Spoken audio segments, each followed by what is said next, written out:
नमस्कार। आज देश की तमाम फटाफट खबरों में आपका स्वागत है। खबरों के लिए हमारे चैनल को सब्सक्राइब करना ना भूलें। प्रधानमंत्री नरेंद्र मोदी मंगलवार को राष्ट्रीय सुरक्षा सलाहकार अजीत डोभाल, गृह मंत्री अमित शाह और रक्षा मंत्री राजनाथ सिंह से मुलाकात कर रहे हैं। ये बैठक जम्मू एयरबेस पर 2 ड्रोन से हमले के बाद हो रही है। बैठक 4 बजे शुरू हुई थी। इसके बाद सोमवार को जम्मू में एक मिलिट्री स्टेशन के पास भी 2 ड्रोन देखे गए हैं। जब सुरक्षा कर्मियों ने उन ड्रोन पर फायरिंग की तो वह उड़ गए। जम्मू कश्मीर पुलिस प्रमुख दिलबाग सिंह ने कहा कि रविवार को जम्मू एयरबेस पर हुए हमले के पीछे पाकिस्तानी आतंकी संगठन लश्कर-ए-तैयबा का हाथ हो सकता है। सोमवार को जो 2 ड्रोन दिखे थे उनके पीछे भी यही ग्रुप हो सकता है। बता दें, रविवार आधी रात जम्मू एयरबेस के तकनीकी इलाके में 2 विस्फोट हुए थे। ये धमाके विस्फोटकों से लदे 2 ड्रोन से किए गए थे। इन धमाकों में एक इमारत को नुकसान पहुंचा और भारतीय वायुसेना कर्मियों को हल्की चोट पहुंची है। यह एयरबेस पाकिस्तानी सीमा से 14 किलोमीटर दूर स्थित है।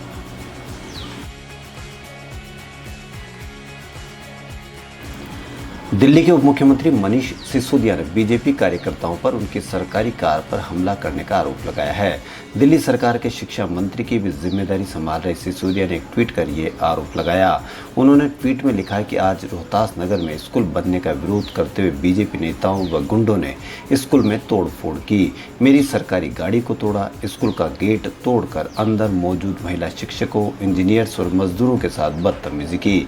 भाजपाइयों को स्कूल बनने, पढ़ने, लिखने से इतनी चिढ़ क्यों है? गौरतलब है कि बीजेपी और दिल्ली की आम आदमी पार्टी की सरकार के बीच पिछले कुछ समय से सियासी आरोप प्रत्यारोप का दौर जारी है। हाल ही में केंद्रीय मंत्री हरदीप सिंह पुरी ने राजधानी दिल्ली में कम वैक्सीनेशन को लेकर दिल्ली सरकार पर निशाना साधा था, जिसका जवाब दिल्ली के डिप्टी सीएम मनीष सिसोदिया ने दिया था।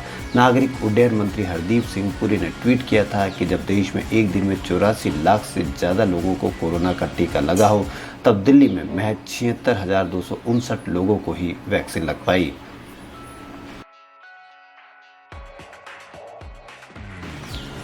सोशल मीडिया पर एक वीडियो इन दिनों चर्चा का विषय बना हुआ है, जहां एक दूल्हा नवेली दुल्हन को अपने कंधे पर उठाकर नदी पार कराता हुआ दिखाई दे रहा है। यह वीडियो बिहार राज्य के किशनगंज जिले का है। घटना पिछले रविवार की है। किशनगंज जिले के दिगल बैंक प्रखंड क्षेत्र के सिंगी मारी के कनई घाट एक बारात लौटने लगी। बाढ़ के पानी के कारण नाव किनारे पर नहीं लग पा रही थी। वीडियो के अनुसार नदी पर सवार सभी लोग पैदल उतरकर जाने लगे। ऐसी स्थिति में दूल्हा भी पानी में उतरकर अपनी संगिनी का इंतजार करने लगा। जब उसे आभास हुआ कि पत्नी पानी में उतरने से कतरा रही है, तो उसे सहारा देकर अपने कंधे पर उठा लिया। यह देखकर वहाँ लोग हुटिंग करने लगे और इन्हीं में से किसी ने इस पूरी घटना को अपने मोबाइल में कैद कर लिया। सोशल मीडिया पर आने के बाद यह वीडियो चर्चा का विषय बन गया है।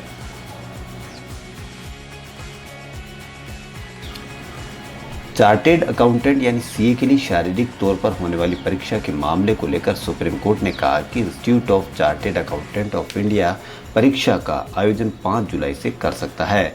सुप्रीम कोर्ट ने आईसीएआई से उन छात्रों के लिए ऑप्ट आउट विकल्प पर विचार करने को कहा जो कोविड संक्रमित है या कोविड के बाद इसका प्रभाव है।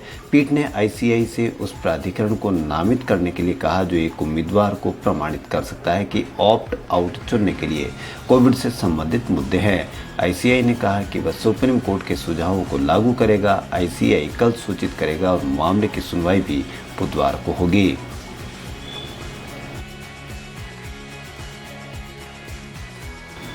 पंजाब में होने वाले विधानसभा चुनाव के लिए आम आदमी पार्टी यानी आप पूरा जोर लगा रही है। आप संयोजक और दिल्ली के सीएम अरविंद केजरीवाल ने मंगलवार को एक प्रेस कॉन्फ्रेंस में कहा कि यदि आप पंजाब विधानसभा चुनाव में जीती तो हर परिवार के लिए 300 यूनिट तक बिजली फ्री दी जाएगी। इसके साथ ही उन्होंने 24 घंटे बिजली और पुराने बिजली बिलों को माफ़ी का भी वादा किया। गौरतलब है कि पंजाब में अगले वर्ष विधानसभा चुनाव होने हैं।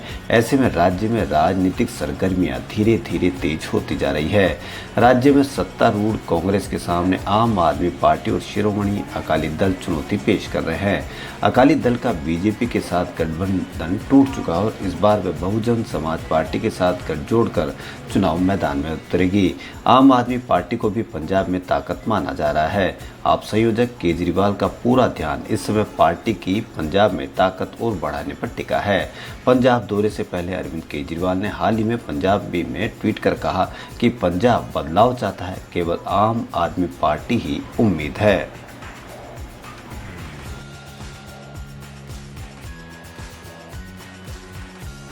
Drug controller general of India ने अमेरिकी कंपनी मॉडर्ना की कोरोना वैक्सीन के भारत में इमरजेंसी इस्तेमाल को मंजूरी दे दी है। वहीं सिप्ला कंपनी को इस वैक्सीन के आयात की इजाज़त दी गई है। देश में कोरोना की यह चौथी लेकिन पहली इंटरनेशनल वैक्सीन है जिसे मंजूरी मिली है। इससे पहले कोविशील्ड, कोवैक्सीन और स्पुतनिक वी को भी मंजूरी मिल चुकी है। मॉडर्ना को भारत में पहली इंटरनेशनल वैक्सीन इसलिए कहा जा रहा है क्योंकि ये सीधे इंपोर्ट होगी, देश में इसकी मैन्युफैक्चरिंग नहीं होगी। वहीं कोविशील्ड को देश में सीरम इंस्टीट्यूट बना रहा है, जबकि कोवैक्सीन को भारत बायोटेक और ICMR मिलकर बना रहे हैं। वहीं रूस की स्पुतनिक वी की मैन्युफैक्चरिंग भारत में डॉक्टर रेड्डीज लेबोरेटरीज कर रही है। डॉक्टर रेड्डीज लेबोरेटरीज स्पुतनिक के developer Russian direct investment fund की भारतीय पार्टनर है।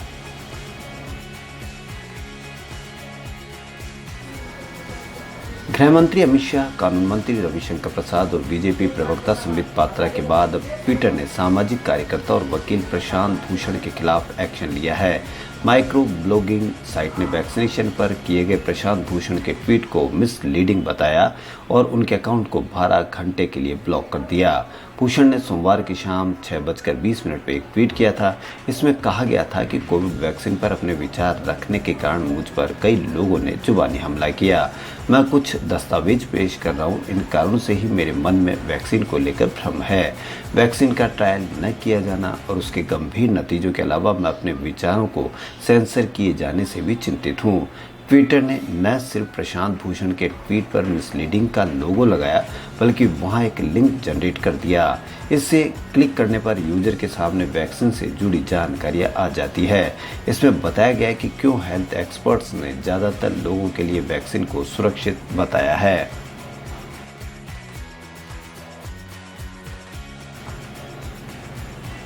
सुप्रीम कोर्ट ने मंगलवार को असंगठित क्षेत्र के मजदूरों को राहत देने के लिए डेडलाइन तय कर दी है।